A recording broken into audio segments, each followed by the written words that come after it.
नमस्ते मेरे प्यारे बच्चों। आज की क्लास में हम पढ़ेंगे शब्दों के क्रम को और आगे पढ़ने वाले हैं इन्हीं शब्दों को।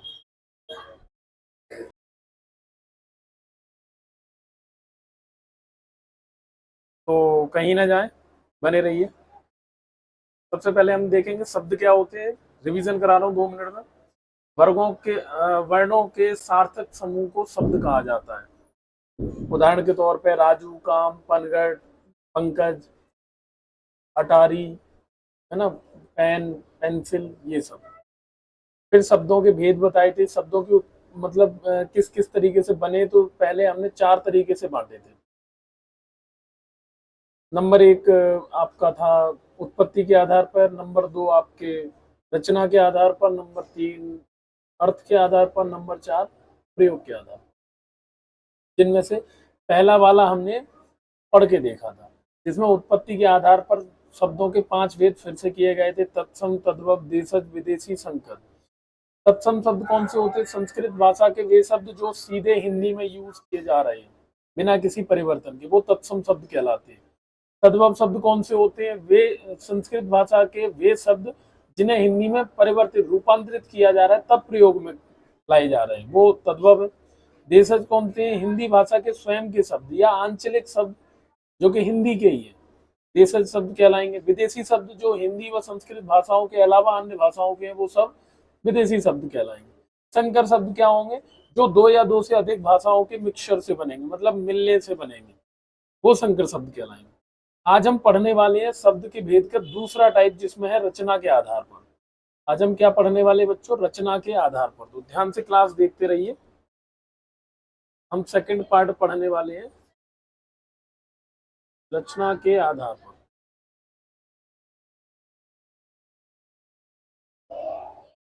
रचना के आधार पर। रचना के आधार पर वाक्य के कितने भेद होते हैं? हम लिखेंगे रचना के आधार पर, के आधार पर शब्द के 3 भेद होते हैं। 3 भेद कौन कौन से होते हैं? नंबर 1 रूढ़ शब्द, नंबर 2 आपका आएगा आपका योग रूढ़ आ जाएगा, यौगिक आ जाएगा,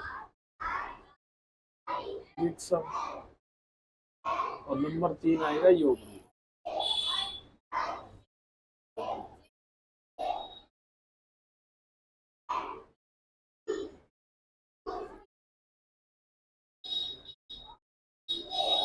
जिनमें से फर्स्ट हेडिंग हम बनाने वाले हैं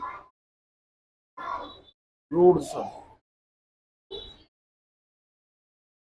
रूढ़ शब्द क्या होते हैं? ऐसे शब्द जो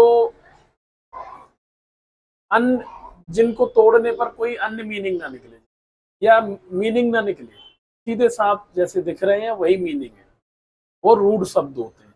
जैसे हम डेफिनेशन लिखेंगे, इसकी परिभाषा, परिभाषा क्या लिखेंगे हम? वे शब्द जो किसी अन्य शब्द, वे शब्द जो किसी अन्य शब्द के योग से नहीं बनते हैं और तोड़ने पर इनका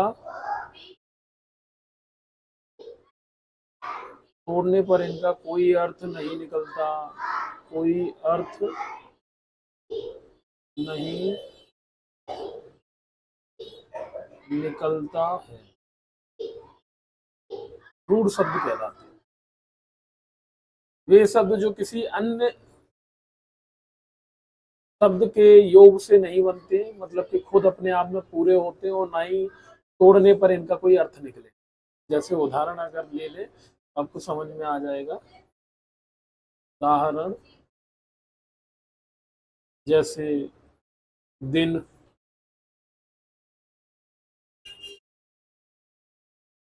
ना। दिन, घर, नल, इनको तोड़ोगे, घा को अलग रा को अलग, तो क्या ही मीनिंग निकलेगा। तो ऐसे शब्द ये होते हैं। दीपक, दी अलग कर दो, पक अलग कर दो, या दीप अलग कर, तो कोई मीनिंग नहीं निकल रहा है ऐसा, है ना। ये ऐसे जो पीला, लाल, ऐसे शब्द जिनका तोड़ने पर कोई अर्थ ही ना निकले, वो सब आपके रूढ़ शब्द कहलाते हैं। जिनको तोड़ने पर ध्यान रहे, और किसी अन्य शब्दों के मिक्सचर से नहीं बनेंगे, मतलब मिलने से नहीं बनेंगे, ये अपने आप में स्वतंत्र है रूढ़ शब्द, और तोड़ने पर इनका कोई अलग विशिष्ट मीनिंग नहीं है। क्या नहीं, तोड़ने पर इनका कोई अलग मीनिंग नहीं है ऐसे। आई होप समझ में आया होगा आप सबके। वे शब्द जो किसी अन्य शब्दों के मिलने से नहीं बनते हैं, खुद अपने आप में पूरे होते हैं, और इन्हें तोड़ने पर इनका कोई मीनिंग नहीं निकलता है। ठीक है ना। उदाहरण के तौर पर दिन, घर, नल, दीपक, जल, है ना। तो ये सब क्या है, आपके रूढ़ शब्द है, मतलब जिनको तोड़ोगे तो बेकार हो गया, अक्षर बन जाएंगे, कोई मीनिंग नहीं निकलेगा, इस तरीके से। ठीक, नोट करिए जल्दी, 2 मिनट में, 2 मिनट का टाइम दे रहा हूँ, नोट करिए, फिर इसके आगे,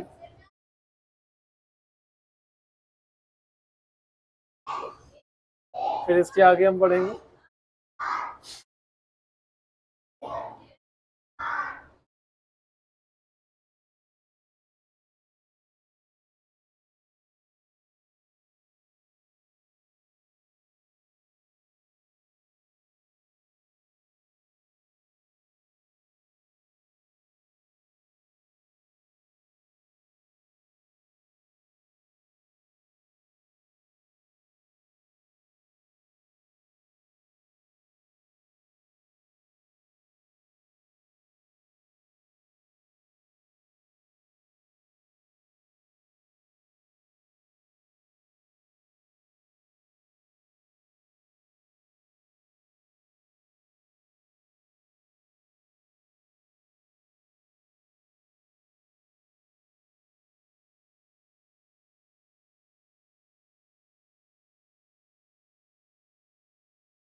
सॉरी बच्चों, मैं माइक खोलना भूल गया था, सॉरी सॉरी सॉरी।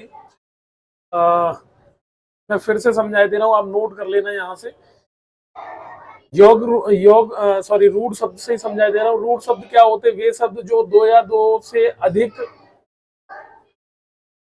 सॉरी, रूढ़ शब्द कौन से होते हैं? वे शब्द जो किसी अन्य शब्दों के मिलने से नहीं बने होते और जिनको तोड़ने पर कोई अर्थ नहीं निकलता, वो रूढ़ शब्द कहलाते हैं।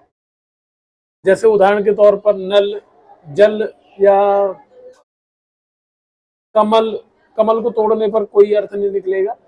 तो ऐसे शब्द जिनको तोड़ने पर कोई अर्थ नहीं निकलता है और जो खुद से ही बने होते हैं, मतलब किसी अन्य शब्द से नहीं बने होते। फिर इसके बाद में यौगिक पढ़ाया मैंने सेकंड नंबर पे। यौगिक क्या होते हैं? वे शब्द जो दो या दो से अधिक रूढ़ शब्दों से मिलकर के बने होते हैं तथा जिनका अर्थ मूल मूल शब्द जैसा ही होता है, वो आपके यौगिक शब्द होते हैं। फिर तीसरा बात, जैसे उदाहरण के तौर पर रसोई घर है, विद्यालय है, प्रेम सागर, प्रतिदिन इत्यादि, जिनका मूल अर्थ जैसा, मूल शब्द जैसा ही मूल अर्थ है, बस वैसा ही अर्थ है। तीसरी बात करें आपकी योग रूढ़ की। योग रूढ़ क्या होते हैं? वे शब्द जो दो या दो से अधिक रूढ़ शब्दों से मिलकर बने होते हैं तथा मिले तो वैसे ही बने तो मिलके ही बने होते हैं उससे, रूढ़ शब्दों से, लेकिन अर्थ जिनका मूल शब्द के अलावा भी कुछ और आ रहा होता है। मूल शब्द जैसे मान लो गजानन लिखा है, मतलब हाथी का मुंह है मूल शब्द गजानन, जिसका अर्थ क्या है मूल शब्द का? हाथी का मुंह। लेकिन विशेष अर्थ क्या आ रहा है, अन्य अर्थ क्या आ रहा है? गणेश जी। समझ आया? तो वो आपके होंगे योग रूढ़ शब्द, वो आपके योग रूढ़ शब्द कहलाएंगे। ठीक, तो नोट कर लीजिए, आपके सामने 5 मिनट है। साथ में इसमें कुछ ऐड ऑन और करना है, थोड़ा सा चीज इसमें ना ऐड ऑन करने वाली चीज ये है कि नोट करके लिखें भाई। यहाँ नोट,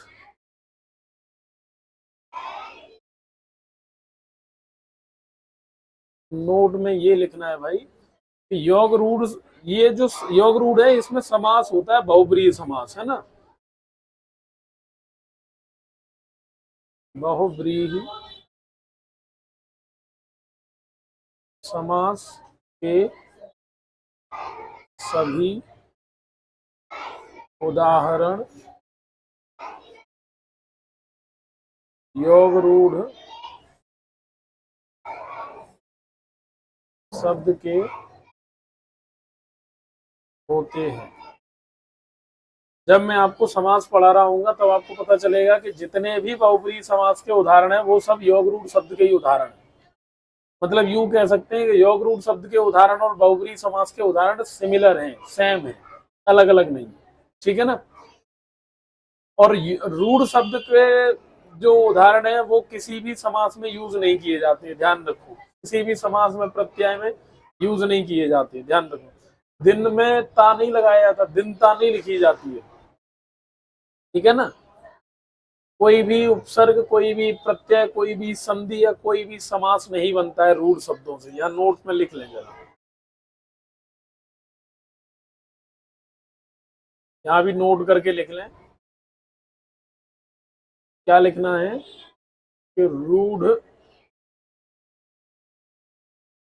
शब्द में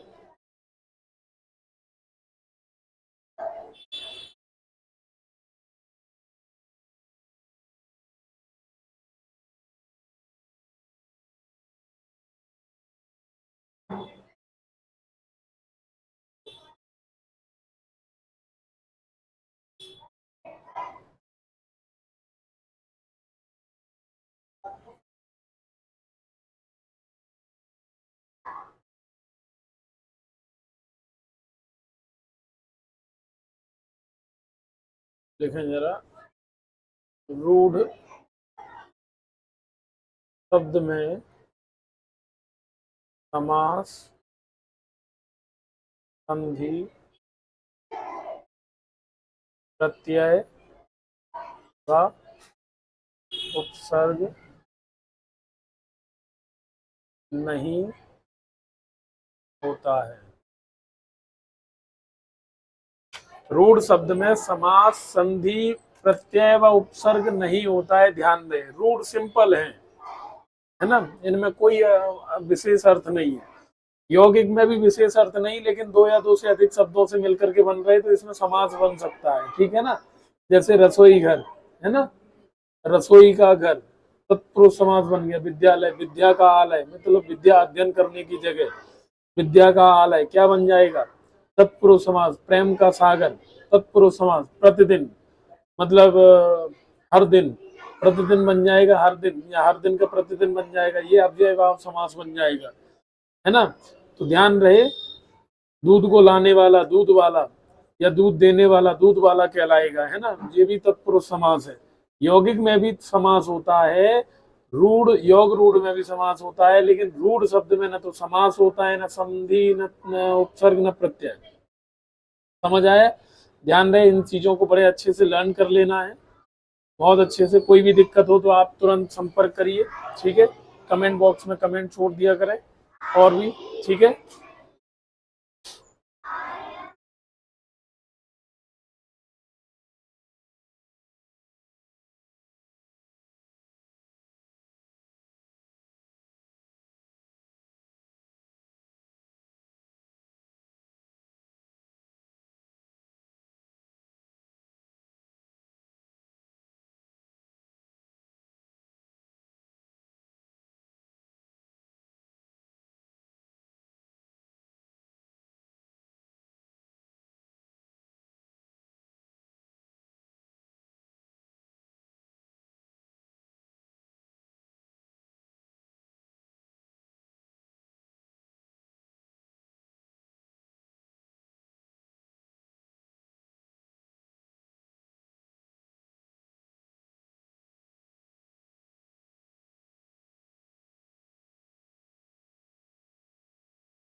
आई होप आप सबको समझ आया होगा, आप सबने नोट कर लिया होगा। तो मिलते हैं आपके नेक्स्ट क्लास में, तब तक के लिए नमस्ते।